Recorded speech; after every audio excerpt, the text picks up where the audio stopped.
So welcome back to my channel. Today I'm going to do a video that has been requested a long while.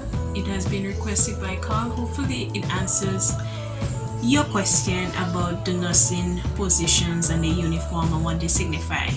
So I'm going to use a photo that I got off the internet. If you're typing Grenada nurses, you're going to see some nurses.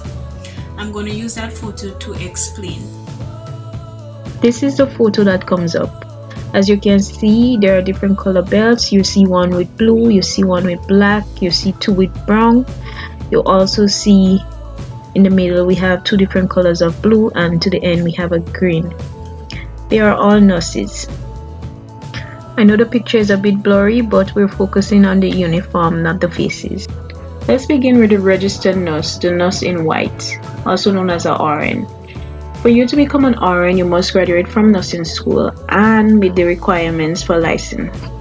So down here we have the RENR, the Regional Examination for Nurse Registration. So you must pass this exam to be in white. Next we have the staff nurse. This is the RN in blue belt. For you to be considered a staff nurse, you must be specialized in a field. Usually in Grenada, it's midwifery. In order to understand the black and brown belt, we need to remember that a hospital has different departments and different wards. To keep things simple, we're going to use the medical and surgical ward. So we know in surgery we have male and female. In medical we have male and female. Yes, there are other areas such as pediatrics and obstetrics, but just to make things simple, we would use the surgical and medical ward.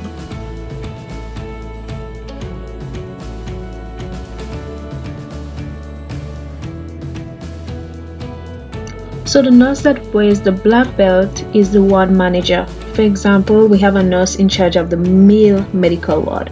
We also have a nurse in charge of the female medical ward. And the same goes for the surgical ward.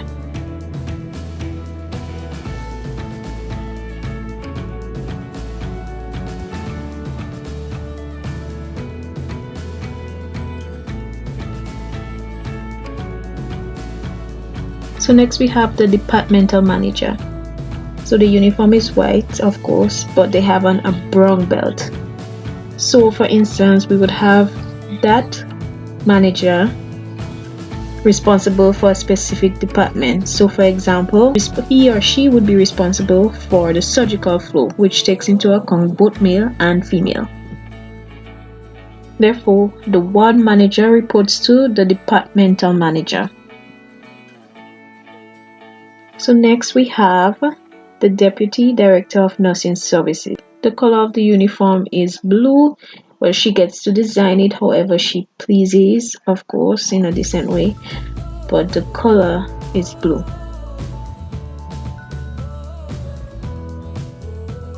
Next we have the nursing assistant standing right next to her. The color of the uniform is blue as well, but it's a different shade of blue, as you can tell. The male wear white top with blue pants, but a more darker shade. And lastly, we have the senior nursing officer. The color is green. This nursing officer is in charge of the auxiliary areas. So in Grenada, we have like the Richmond Home, or we have Mungay. So there is a senior nursing officer there that is in charge of that specific area. And that's it. Hopefully that answers your question and it clarifies any doubts you may have about nursing and their position. So thank you for watching again.